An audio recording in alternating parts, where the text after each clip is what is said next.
welcome back to the podcast. The podcast. That's our name now. Okay, we're the podcast. Yeah, the podcast. Yeah, welcome back to the Talent Managers podcast with your hosts, Emmy and Eva. So this is episode 3 now. Yeah. What day is it, Eva, for the 3rd episode? It's October 3rd. If you're listening on the day that we upload. Yeah. It's October 3rd. It's October 3rd. It is spooky season. Oh, scary. Do you have a Halloween costume yet? No. Do you? No. I don't know what to do for Halloween. I really want to go out though. Really? I haven't been out for Halloween since 2019. The thought of being at a club though actually makes me want to vomit. I want to go to like a bar. Yeah. Maybe in Glasgow. Because I've never been out in Glasgow. Have you not? No. I haven't been out much compared to being out like in Edinburgh, but no, I've spent quite a few like Halloweens at Why Not, and really? I have to say I never want to do it again. Like I swear it's even busier than New Year's. Oh, like she doesn't mean it's rubbish. She means it's so busy. Yeah, no. I know. I literally have never had to wait more than 5-10 minutes on a normal night to pee. At Halloween, it's 45 minutes to an hour and a half. I need to think of a Halloween costume now that it's October. Oh god, yeah, I know. I'm like, I want to go with something like recognizable but not overdone. Right. Like, I want people to look at me and be like, oh my god, that's this. Yeah. But not be like, that's the 15th one I've seen. Yeah. Like this year already. Playboy bunny is just not something that I have ever done or would ever do. No. I was Batgirl one year. The time I went out in 2019. I thought you said Batgirl. Batgirl. I was like, what's that? And I mean, the outfit was quite nice. Mm-hmm. It was like a long sleeve black latex vibe.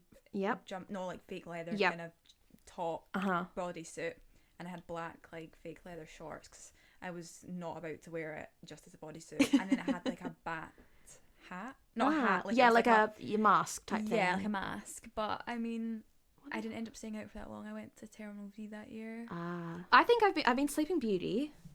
All right, I've been a fembot from Austin Powers. I don't even know what it looks like. Have you never seen Austin Powers? I have, but like. Have you seen the 3435 music video by Ariana Grande? No. Are you serious? No, I've not seen this. That's so iconic. Anyways, that was inspired by the fembots.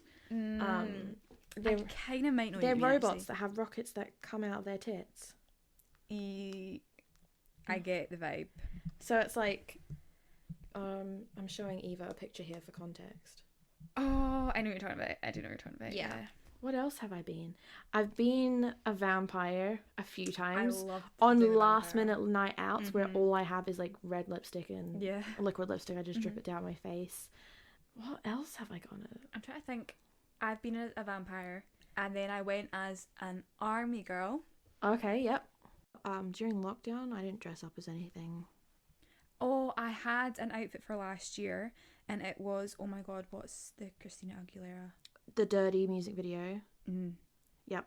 I had that outfit, and it cost me like 50 quid, right? Did you wear it? No. And I stupidly put it in the bin. But I'll tell you why. I didn't put it in the bin. I think I put it like recycle or something like that. I don't know. You could have sold that on Depop. I know, but I was like, this was like start of this year, and I was like, nah, I'm not gonna wear that. But I honestly don't know what to be. I've always wanted to be Wonder Woman, but I don't think I would do that now. Okay. I've gone as Tinkerbell and like other things like that before, but I'm like, I feel like it's not like, oh my god, I know what that is. It's like, are you a fairy? Yeah. So, and it's like a Daphne from Scooby-Doo now that my hair is like more ginger again, but that's so overdone after last year. And then the predictions for this year, like the power couple Halloween costume is Elvis Presley and Priscilla. Right. That's what everyone thinks everyone's going to do. Priscilla. Yeah. But then I think it would just look like me, but with big curls. Me and my friends were saying that we would all go as like Pitbull, but like different versions of Pitbull. Right. Like sexy Pitbull. Everyone goes as a Pitbull. I know what you mean. And they're all just wearing bald caps and glasses, but in like different outfits. I'm just like, I'm just not very creative when it comes to my costume ideas, but I want to go as something iconic. I know, me too, but I just don't know what. I want to go all out, go to a bar, have a couple of drinks and go home. Oh, I went as a space cowboy last year. Oh, that's cool. The same week that I went as a fembot. Yeah, I want to know, the last thing I want to know is, where are people going on Halloween? So I don't want to go out in Edinburgh. I do want to go out in Glasgow. And I want to know, are people going out on the Saturday or are people going out on the 31st? Because... When is the 31st? It's like a Monday. Oh. Or a Tuesday. No, Monday. But then, you know, for us, we can go out on a Monday. Yeah. But for people with jobs that work for other people, they wouldn't be able to go out on a Monday, really. Yeah, it's on a Monday. So the Friday and the Saturday are going to be the main nights out for Halloween. I just really want to say that I would like a petition from more bars to be dog friendly. Because Cooper and I would smash a couple's like duo costume. That would be so cute. I'm Elle Woods and she's Bruiser. Like, that would be so cute. I would so do a costume with her and take her out with me. But there's nowhere to go. Really? I'm trying to think. Not even like Rabble? Is that dog friendly? They are dog friendly, but I don't know if they let dogs in that late. Oh, right. And also we're talking like Halloween. I don't know where. Yeah. Right. So. We're rambling on here, but I'm excited for the month of October. We're going to have some fun guests on. We actually have... Do we have 2 lined up for this month? Yeah, we got 2. Exciting month already. Mm-hmm. So we'll just fire into today's podcast. Yeah, which is all about how to get started as an influencer. We said we would do this as one of our first episodes because it's basically the starting point. So Eva and I have obviously got our own like tips and advice that we'll run through, and then we did ask you guys to send us in your questions, and we've picked 3 that we think are 3 pretty good ones to start with. Cover a few different areas. So hopefully if you're looking to get started as an influencer, or you are doing it and just want to hear what we have to say, then keep listening. Yeah. So let's start. Tips. I've got a couple. Okay, and so do you. I'll start and then I feel like there will be very similar. Yeah. So I can just join on to what you're saying. Everything overlaps as well. Yeah. So I think the most important thing to do is if you're going to be like creating content, and if you want to do it seriously, is consistently post content you're proud of. Yeah. Like, that's just a bit of a general, like, here's just a bit of advice rather than, like, a tip to get started. But we've already touched upon consistency in the first episode. And I think that, like, as long as you're proud of the content you're making and happy with it, that will take you far. For sure. And posting it consistently. Yeah. Because there's no point in doing it if you're not going to be consistent and you're not proud of the work you're putting out. Yeah, I think you have to be a kind of, not like a fan of your own work, but to be able to actually enjoy it, especially if you're going to want to make it a job, you've got to actually like the work that you're making. Yeah. And also, you know, that might not come straight away. So don't feel disheartened if you're going out to take photos or reels and you're like, oh my god, this is rubbish. The amount of times that I say to people, like, the first video you record for like YouTube, you probably won't even post. Like, it's okay to practice and record multiple times or take a few different photos until you find one that you're actually happy with. And I think if you always have that in the back of your mind, you'll be fine. Yeah, definitely.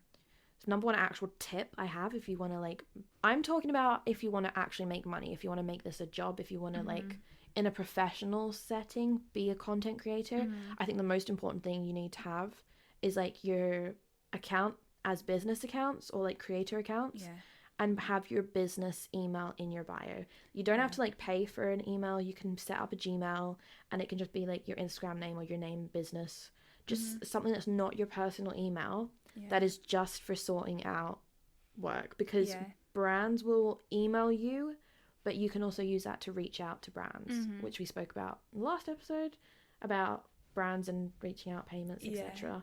Brands and businesses will see the email in your profile and go, oh, they're an actual creator. Yeah. And then they have somewhere to contact, but please, OMG, can't believe I just said that. That's disgusting.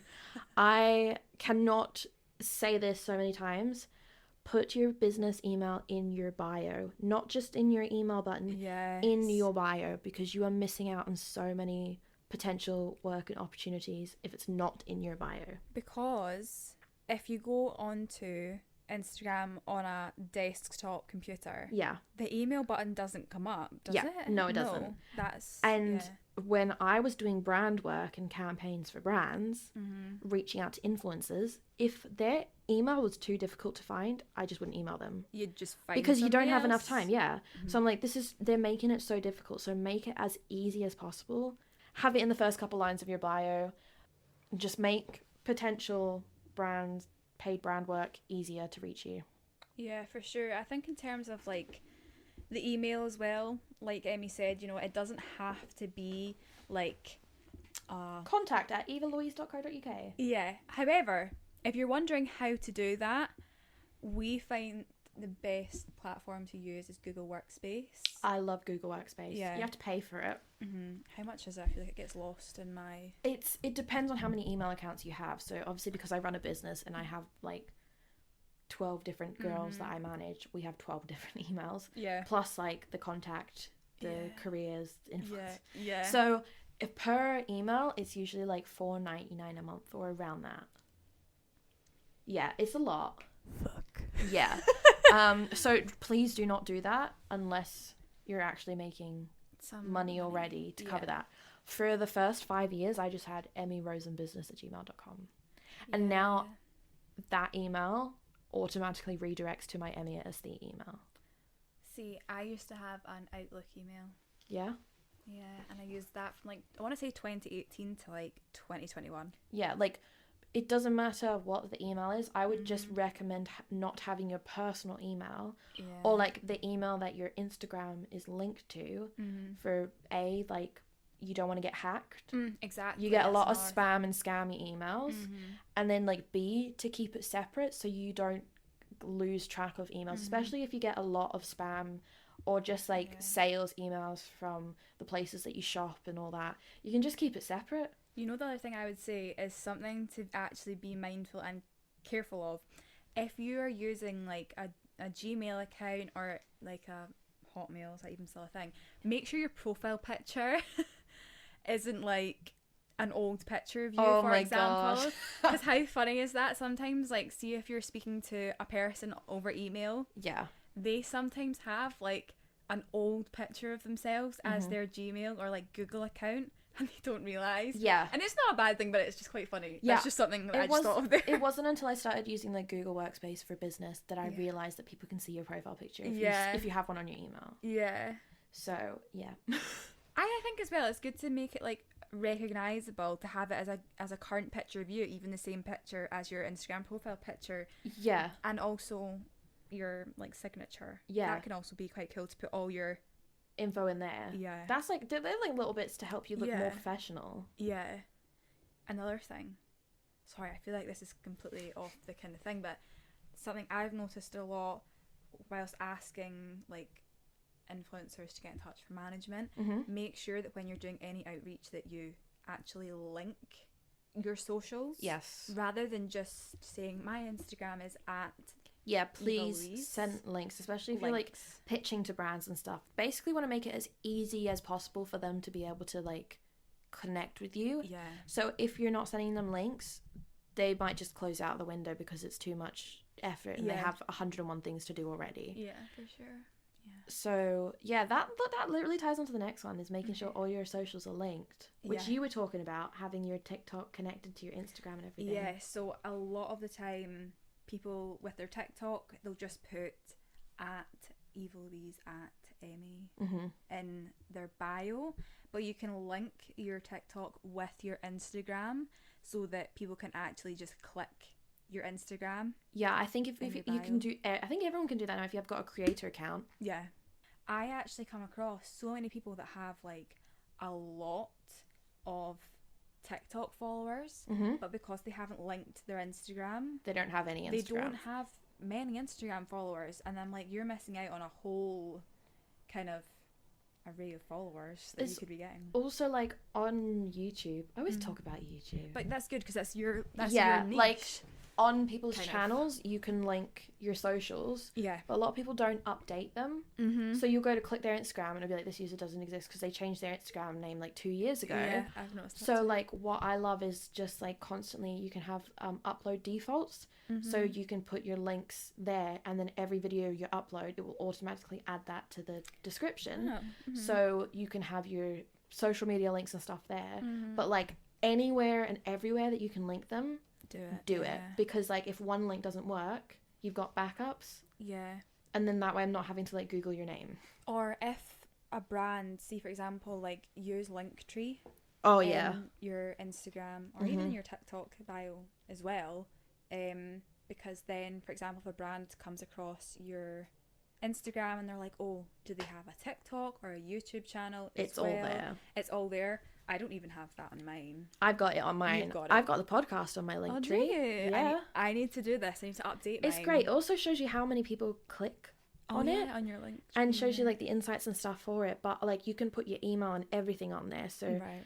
Yeah, use a Linktree or just link all your socials. Have them so, especially if your usernames on the platforms are all different. Yeah. If they're not the same, please link everything. Yes, 100%. I would say, like, obviously if you're wanting to get started as an influencer, you want to be thinking about optimizing your platforms for monetization.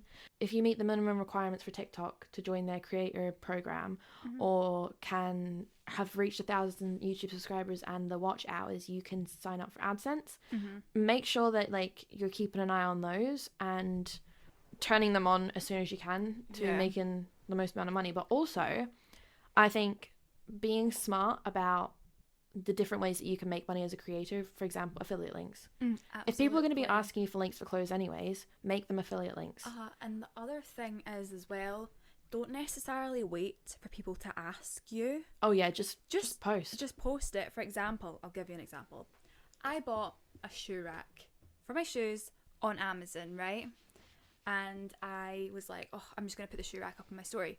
Some people might be like, oh, I kind of want one of them, but like, I don't know her. I'm not going to message her and ask where she got it from. So I was like, you know what? People are probably going to want this, right? This is pretty cool. So I was like, I'm just going to put an affiliate link, and I'm not being funny. Like, I looked at it this morning and 80 people had clicked on this affiliate link. Wow. Which is quite, That's quite a lot of people for my following, 80 people. And then you can make like some cash. Let's explain some affiliate sites Okay, so if you don't even know what affiliate links are, they're basically just like a link that's tracked back to your account, and then either, depending on the brand or the website, you can get links per click or links per purchase. So for example, with Amazon, on some products it varies, but say I sold my fairy lights. I did a YouTube video, it hit 1 million views, and it was on a room tour. The main part of the room tour was my fairy light wall. I had like custom made it using lights from Amazon. So people were like, where'd you get your lights from? They look great, I want them. I made an affiliate link, and then I was generating a passive stream of income through that. And they have their own affiliate program, so you can type in like Amazon influencers or Amazon affiliate, you can register, and then all you have to do is link your account, set it up, and then you can literally on the Amazon app, if I go to share something now, it says create as an affiliate link or a normal a normal one. And if I use that affiliate link and someone goes in and buys something, I get like 10% of that commission. And it adds up. And then, for example, with Amazon, you need to make, I think, £25 a month in commission to get that within the month. And if you don't hit it, it rolls over. And then there are sites like Stylink, which you get paid per click. So like if I post an outfit and my outfit's from like ASOS or Pretty Little Thing, or if I link those on Stylink, you just sign up the same. You just take your ASOS link, you put it in their generator, you press a button, and it gives you a Stylink. If I use that, I could get like 3p per click. And if a lot of people click that. Yeah, so like if 80 people click that, I can't do math, so I can't tell you how much that's going to be. I think you're going to make like a couple quid. £2.40. Let me actually, please, can I work that out? Because I see if I've done that correctly. I bet so you proud. I've not. 0.04. No. Did we say 3p click? 3p. 0.03 times 80. It was £2.40. I got it right. See, I don't even have National 5 maths, and I can work that out. That's pretty good. Did I say £2.40? I got an A in National 5 maths, so I can't even do that. Yeah. But with affiliate links, Amy Garrity put on her story I remember this. a link, and she's like, guys, I've done OnlyFans, blah blah blah. It wasn't. It was a Stylink link to like some clothing, But so many people, she made over 25 quid That is so funny. doing that. I'm pretty sure she posted that she was buying like a takeaway or something. Yeah. And a bunch of people started doing that just like for the lols. It was like a trend going around. Yeah. And people were just making money because people were tapping on their links. But it just shows you how often people tap on your stuff without you even realizing. Like, you don't even need to have any followers. Yeah. So yeah, there's Stylink, there's Like to Know is an app. Arwin. Yeah, I'd say more complicated. Yeah, I'd say unless a brand is asking you to work with it, then maybe just leave it. Yeah, because now with like Stylink, Like to Know, 21 Buttons, all remember 21 buttons. Yep. Me and my friends would like post our going out outfits on Instagram, right? And we'd tag them on Like to Know. Yeah. No, sorry, 21 buttons. Yep. We were making like 40 quid. Yeah.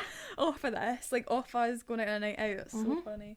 It's these little things that, like, it's literally you and your friends. Yeah. Just making some money. There's so many different ways to optimize your platforms for monetization out with just the normal ones like AdSense and creator platforms and funds. And you can do it with a small amount of followers as well. Yeah, you don't even need to have any followers. Because sometimes, like, even if you say have 3,000 followers, but say like quite a lot of those followers can be quite engaged. Yeah, usually the less followers you have, the higher the engagement is. Yeah. So there could be someone with like 1 million followers who only 5 people click on their links. Yeah.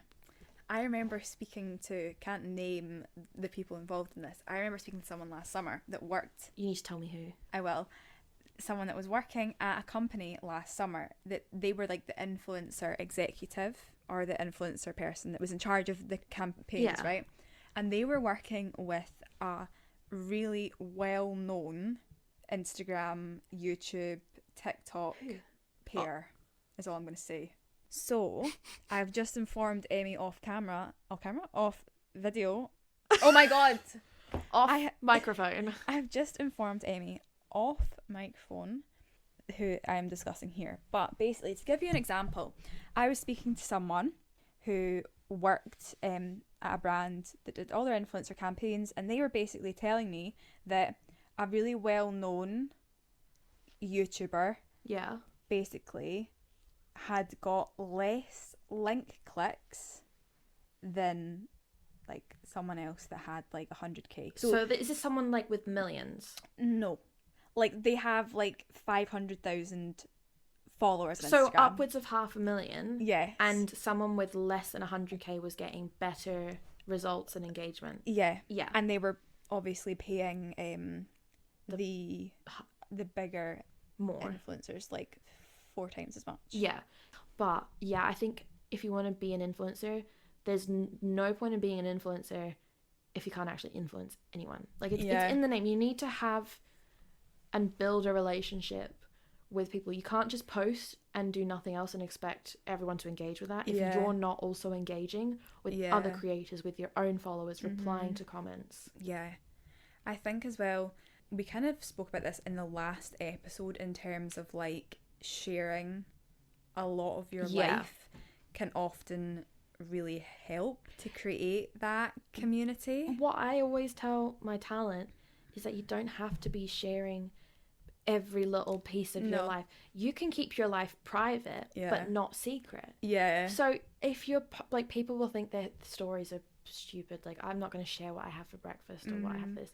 If you're posting on your stories daily and your followers are feeling like they're getting an insight of your life, they feel like they're friends with you. And you can utilize it in the way you can be posting absolutely nothing, but at the same time it's helping so much, like to create that personal, and it's just like people will start to recognize you for the things you post and feel like they're getting to know you. But you don't have to be sharing any personal information or details. It can be the most vague general things, but if you're active and people are recognizing that you're posting regularly and seeing it, that's it. So there's so many ways to do that. For sure. But I think if you, it also does tie into the next point. Literally, they're all linking, but it was like, what makes you different to others? What is your niche? Niche.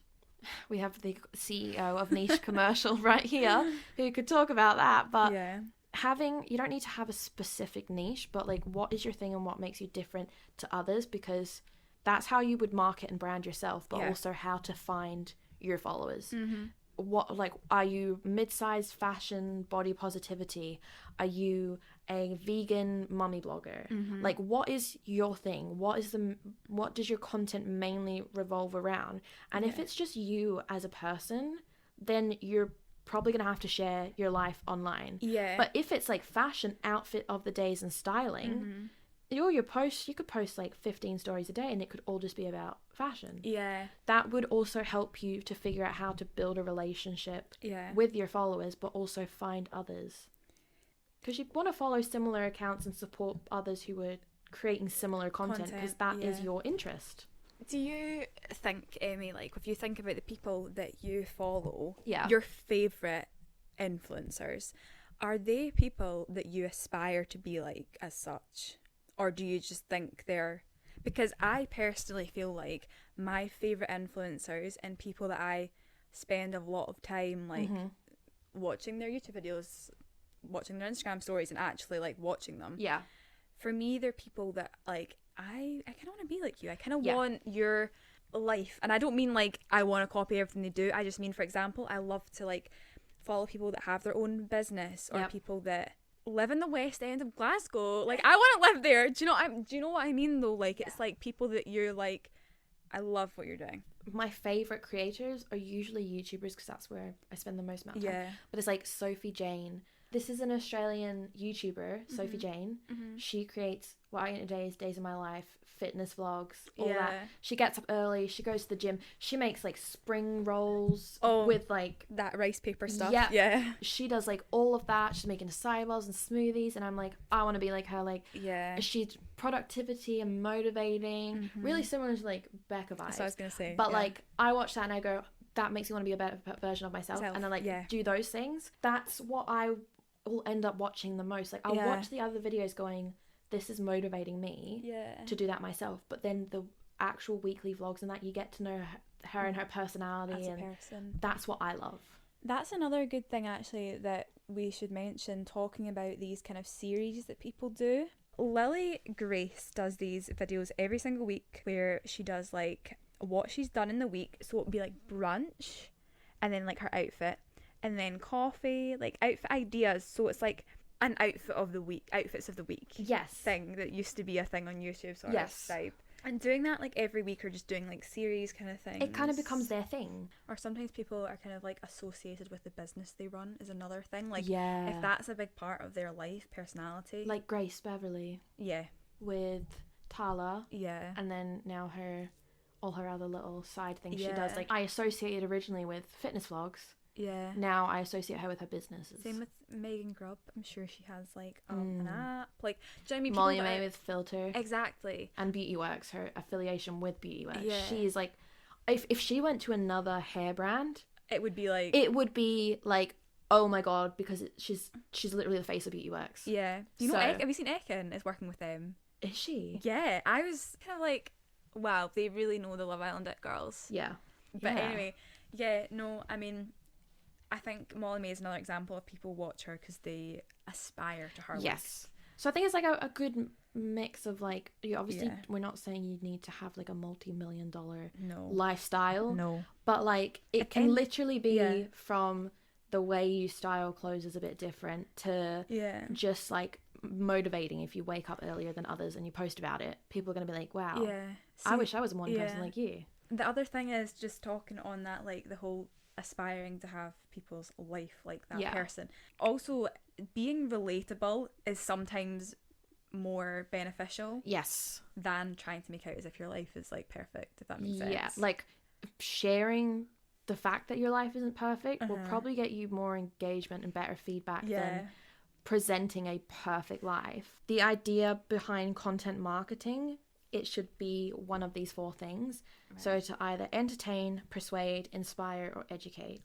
So if, for example, you're a fitness person, you could create vlogs of how to get into fitness. I follow a girl on TikTok who's like, if you're a beginner and you don't know where to start in the gym, I'm taking you through your first 2 weeks at the gym. Day 1, so we're going to do 3 exercises, and she films herself doing them. And they're so helpful. But then she also does like lot of like TikToks and videos of her in different gym fits and stuff. That's like memes. That's entertain. Yeah. Persuade, showing her hauls of gym clothing that you should be buying. Or inspire, sharing the journey, her fitness journey, where she started and where she is now. Yeah. So it's like, that's obviously just a very quick generalized version of that. But if you take that as like a general formula and the things that we've said to keep in mind, you basically have a guide to creating content. Yeah. So now you should know how to get started as an influencer. If you've listened to the first 3 episodes, you're ready to start. Yeah. If you aren't already. Yeah. So please get started. So yeah, question time. So that's our first question. I will ask the questions. Yes. And you give me your answers. Okay. Question 1. Do you think in this day and age, with the way Instagram works now, that it is too late to get started? Oh, that's a hot take. No. Yeah. But you need supporting platforms, if that makes sense. Yeah, I feel like if you wanted to like properly do it as a job, unless you've got like 10 million followers on that single platform, it's best to be on at least 2 platforms. Yeah, for sure. And I think TikTok is probably one. Do you think? I think TikTok's the latest one. Yeah. And because it's still new, it's not as oversaturated as others. Yeah. But I personally think that even if things are oversaturated, like, it's never too late. Yeah. The thing is, I think that, like, there's always space for new creators because there's so many people in the world, but also people don't get bored of people, but people end up looking like, they're like, I want to find something new. Yep. Some new faces. I literally am still waiting for more UK YouTubers. I know. There are barely any. There's almost no one in Scotland. I know. Like, we've got a couple gamers and like some Comedy specific guys, things. Yeah, but it's like there is a whole market here that could still be dominated. Like the American YouTube scene, which I have said before, like 100k in the UK is like having 1 million in the US. Yeah. There are so many creators in America with a couple 100,000 followers and you don't know who they are. Yeah. But someone with 100,000 followers in the UK, they're the top talent. Yeah, because, like everyone knows who they are. Yeah. It's still like a very, I don't even know, like I think people think it's more populated than it is in the UK. Yeah. Because yeah, like people always talk about it's too late, there's too many people doing it already.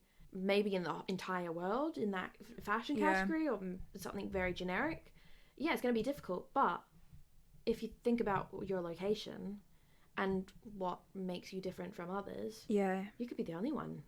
I think maximize on your location. Maximize isn't the right word. Utilize.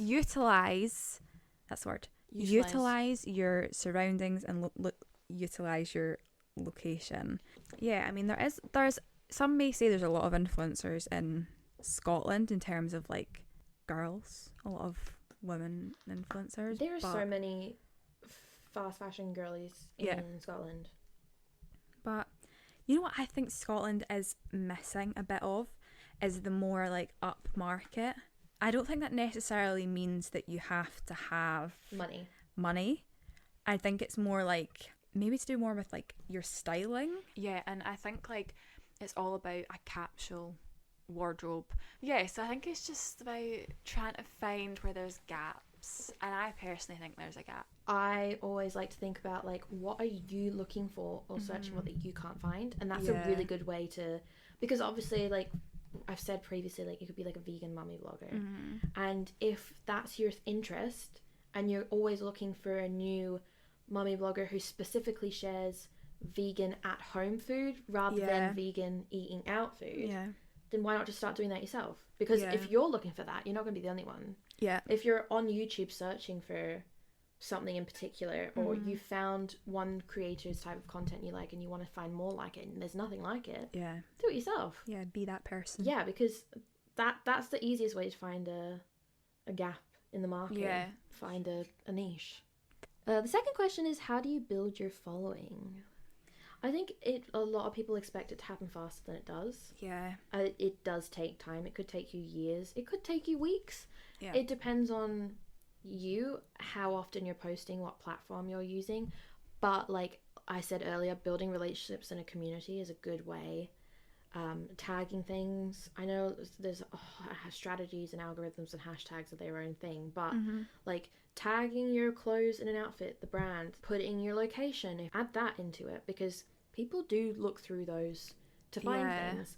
Absolutely. I would look at the other creators or the creators that you aspire to be like, or are in the sort of area that you want to get into, and have a look at what they're doing on their posts, what hashtags they're using, what's working for them overall, like do some research. I think another thing on where everyone says that you need to kind of hop onto reels to an extent. I know it's not like gonna be that, you know, you could post a reel and it could get like 500 views, but you could also post a reel and it gets like 5 million views and you don't even expect it, and then suddenly you have this influx of followers. But I mean that does lead on to the next question, which is how to make good content and understanding algorithms and what works. Obviously we're talking about algorithms, like understanding algorithms. The CEO of Instagram does stories and live streams every time there's an update, right? And he talks exactly about what the new update is going to be and what Instagram is focusing on. And a lot of people on TikTok will like do recaps and summaries of that. So that's how I find that. Right. It changes so often. Like algorithms are constantly changing, and the best way to like figure them out is by the actual creators themselves of the platforms. I have never really utilized hashtags. I'm terrible for it, but as in terrible for not doing it. Right. But recently my posts have been getting double the views just from hashtags. And it shows you in your insights when you have a creator account where your impressions are coming from. From what I've gathered, hashtags still confuse me. Julia could talk about hashtags, she's good, but like what is your photo, and who do you want to see that photo? So if I want other local brands to see my content that I'm taking photos of, I'm gonna put Edinburgh blogger or something Edinburgh, and you can kind of see how many other people have used that hashtag, if it's like billions or a couple hundred. And it's good to have like one that's somewhat popular. I know a lot of people are using keywords now in their captions instead of hashtags, right? Because you can just search keywords now. So I could type in streetwear style 2022 and it brings up a bunch of streetwear styles. So people are, if you want to show in that, you need to have those words in your either in your caption and your hashtags. Who bloody knows? But like that's how it works. So what I think about when I'm posting content is it savable and is it searchable? So people are going to be saving this and like referring to it later, and then that ties into the educate, inspire, all of that. But is it searchable? How can people find it? That's simplify that's it in that way. Because I've never, like, I've kind of always thought of as hashtags as something that doesn't really work. But it does. Right? It does. I'll need to try. And I think that's why they've been around for so long. That is true, because a lot of people do. I've noticed more people using them now. There's so much online, and especially TikTok, of how everything works. There's also like, if you want to be a YouTuber, there's so many videos on how to get started on YouTube. There is so much education and resources out there, so just search for them. I think that's how everybody learns, especially when you're like editing YouTube videos. Self-taught. All self-taught on YouTube and things like that. We're away to eat our Dominoes. Yes. Have a good day. And we'll see you next week. Bye.